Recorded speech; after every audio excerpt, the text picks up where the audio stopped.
Strategy Corner, a show intended to equip you with the business principles to help you become the leader your organization requires. Our guests from top business schools, renowned consultancy firms, and forward-thinking leaders and executives will provide you with the contemporary business insights and principles to help you successfully navigate the complex world of business. And now, here's your host, Lekometsa Mogesi. Hello and welcome to our very first episode of Strategy Corner.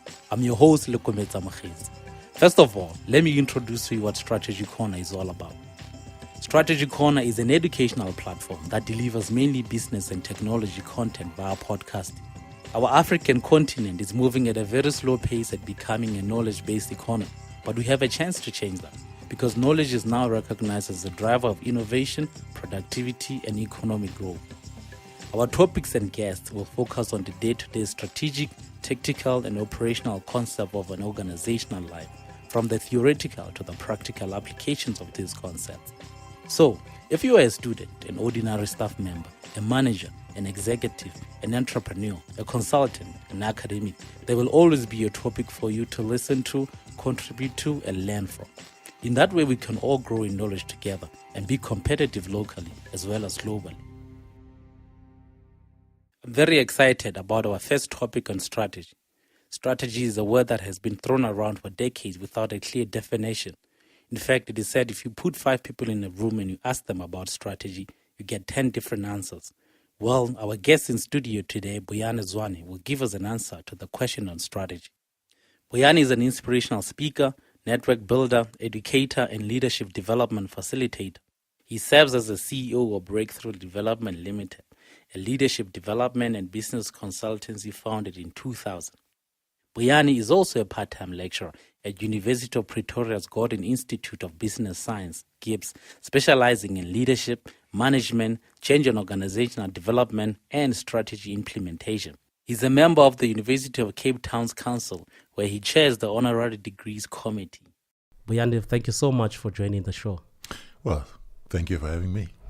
You've had a very broad experience, obviously, in consulting and teaching in business schools. Can you tell our listeners a little bit about your background? Thank you, Leko. My background is I come from a simple place called Umhlabialingana, Northern KwaZulu-Natal. I've worked in a number of organizations, local, international. I've had the opportunity of being in a variety of industries, the oil industry, the financial services sector, the mining sector, and non-governmental enterprises. So I have had the joy of being able to carry through ideas to a variety of organizations as well. Thank you. Thank you for that intro. The gist of our conversation for this special segment will be on strategy. And just to set the stage for our listeners, I just want to ask a simple question, which might seem simple, but there's a lot of confusion among academics and consultants on what strategy is. And in fact, someone said if you put 5 people in a room and you ask them about strategy, you get 10 different answers. What is strategy? You would get 10 different answers because we all have got different backgrounds. Strategy has its roots, as it were, from the Greeks, who came up with the concept of strategos. And strategos has to do with stratos, which has to do with the lay of the land, and agos, which has to do with leadership. And in a sense, therefore, strategy has to do with how you lead in any given environment. So those are the 2 elements of strategy that are important, how you lead in a particular environment. In a given environment, yes. Is it important for you to be unique as you define strategy? Uniqueness is a given. Each and every one of us is coming to the universe being given a different signature. However, there is every reason to be able to draw from other people's strategies to build yours, which is why we have organizations that teach strategy.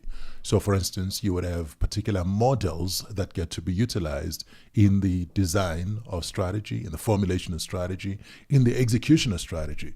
So, yeah. And a lot of concepts come up within strategy, and one of them is differentiation and value. Can you perhaps describe a little bit of how the interplay between differentiation and value as it relates to an organization and perhaps customers? Differentiation in itself comes from the realization that you cannot really treat everybody as being the same. When you go into the marketplace, you are going to be coming in with particular products or services, and people are going to be able to receive those depending on what their need is. Differentiation, therefore, gives you the chance to be able to segment your marketplace, segment the audience that is going to be receiving what you present. Because strategy may not necessarily be about physical products, it may even be with intangible products. But your ability to be able to position it in such a manner that those who are quote unquote high earners have got an affinity to what you're presenting, and those who are middle earners have got an affinity with what you're presenting, that will give you the chance to differentiate. And everybody wants to feel like you are touching them at a personal level.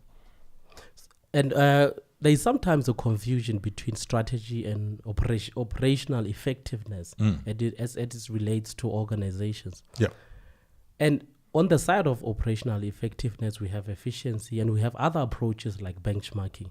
Perhaps compare and contrast between strategy and, say, benchmarking as it relates to operational effectiveness. Let's look into it. Operational effectiveness has to do with the how of what is in place. Strategy defines the what must be done and why it must be done. And those are critical distinctions. So what is it that we are dealing with? What is the environment that we're in? And why should we go there? When we've identified the why, it becomes necessary to be able to have a system put in place to be able to execute. And that's where operational effectiveness will come into play. And you would look into benchmarking because you need to be able to say, who is doing that which I'm looking to be able to do now better? And who is the person who is the star in this particular area? And therefore you go and you connect with them. You set yourself against them, hence benchmarking. So you alluded to the fact that differentiation is really a given when you talk about strategy. Yep. And I would think that sustained differentiation is really the heart of strategy. Sure. How sustainable is a company or an organization that only relies on operational effectiveness? Well, sustainability will actually be worked out over an extended period of time. You could actually be able to sustain something just like you do when you're trying to be able to hold breath in the under the water when you are swimming. Your sustainability depends on how long you can stay right there. So when you're looking into the execution of strategy and you're looking into operational effectiveness and organizational effectiveness, all of it depends on how far you go with it. Sustainability will be seen to be there when you don't have to be there to make it happen. You will know that you have sustained yourself when you don't have to be there to be able to make it happen. Now, we have different types of organizations, for-profit, non-profit. The concept of differentiation, how does it apply or how does it inform other forms of organization which are not for-profit, let's say non-profit and governmental organizations? Differentiation gives me the chance as the person who is going to be parting with money to be able to choose. Differentiation affords choice. So for-profit and not for-profit, you need to be able to give me a good reason why, with so many options available, I need to be putting my money in your project, in your process. And that's what's going to be able to set you apart. Differentiation says what I have stands out. If what you have does not stand out, you're not differentiated. Okay, so some people will be emphasizing features, as it were. So they would say to you, if you are going to be able to buy this mobile phone that comes from this particular enterprise, it has these particular features. And the moment you look into that, those are the things that set you apart. We've got a double camera. That's a differentiator. We've got the ability to be able to record and play back. That's a differentiator. And others will be able to say, I just need a basic mobile phone that I can be able to make a call. I don't need smartness. I just need a regular phone. And that in itself is a differentiator for the person who wants the basic. Okay, so in an organization that is seeking to be able to attract investment from others, whether it is for profit and not for profit, it needs to be able to indicate that when you put your money with me, this is what you're going to be able to get in return, because this is how we are distinct from others. That's the differentiator. But I guess also differentiation would come with perceived value for the customer.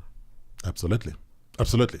It is about perceived value and experienced value, because sometimes that differentiation comes through from others having recommended because of the experience they've gone through. And that is a useful thing for you to be able to consider. How are you able to convince people to become your ambassadors for the program that you provide, for the solutions that you provide? About 3 or 4 decades ago, companies were able to graft their strategic positioning for a longer period of time, for let's say for 10 years, and they say this is how we're going to compete in the market. But given the velocity of change in business and in markets and the disruption of technologies, is it still viable for companies to follow that kind of approach of grafting long-term strategic positioning?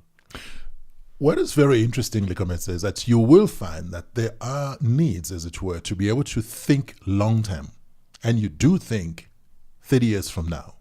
Because if you're building an enterprise that is going to be of value, you should not be thinking about it as something that is going to collapse in 5 years' time.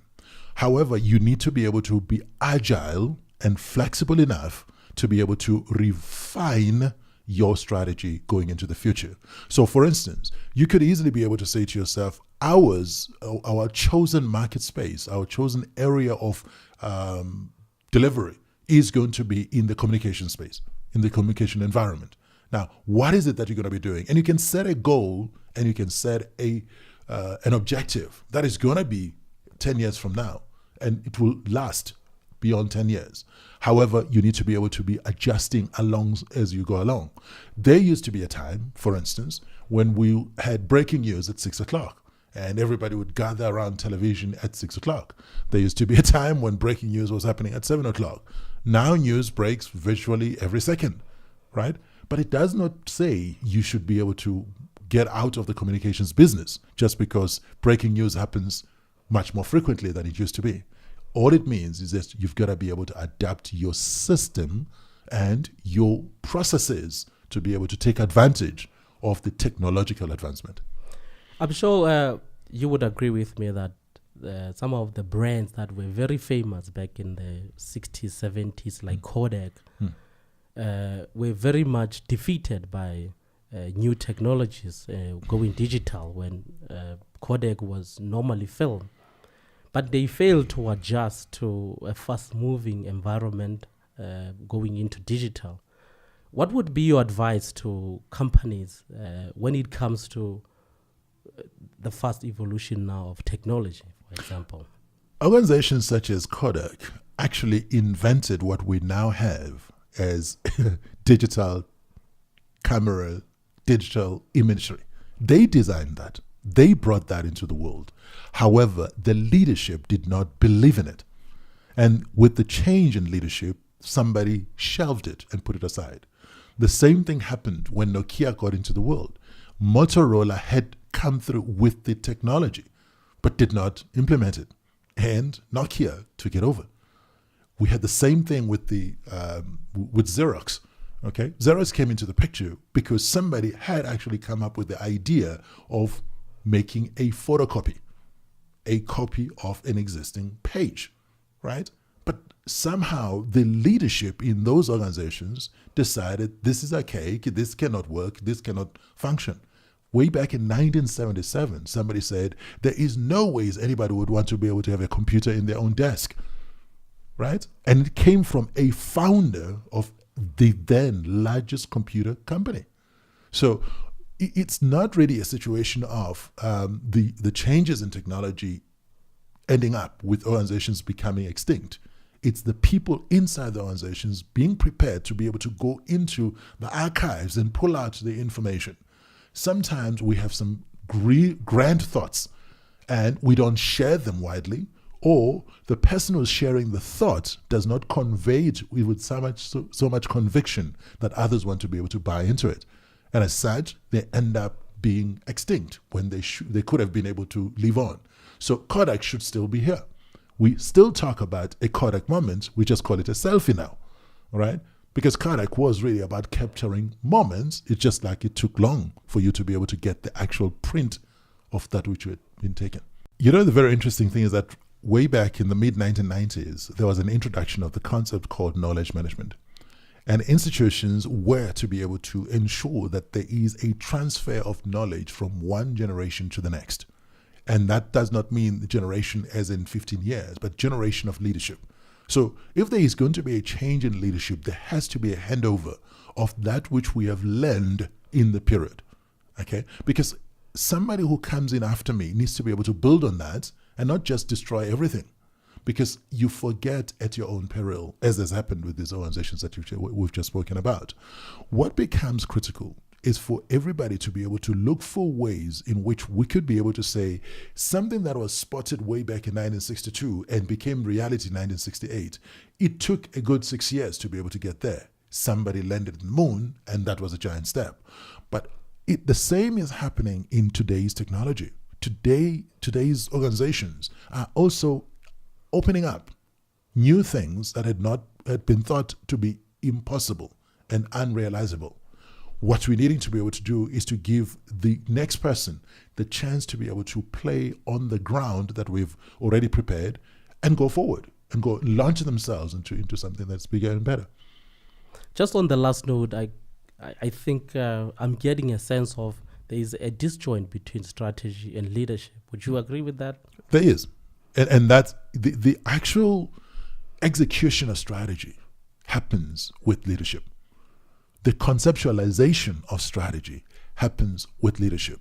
And sometimes it is in the translation of strategy into action where things fall apart. And they fall apart because we immediately go into management mode instead of leading.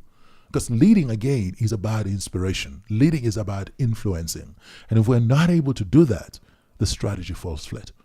And we cannot afford to be able to do that. And unfortunately, many organizations are suffering because the conceptualization does not match the execution. Strategy execution sounds like a very difficult task, and it's an evergreen topic, which would be the focus of our discussion in the next segment. Now, do you perhaps any parting thoughts for our listeners regarding strategy?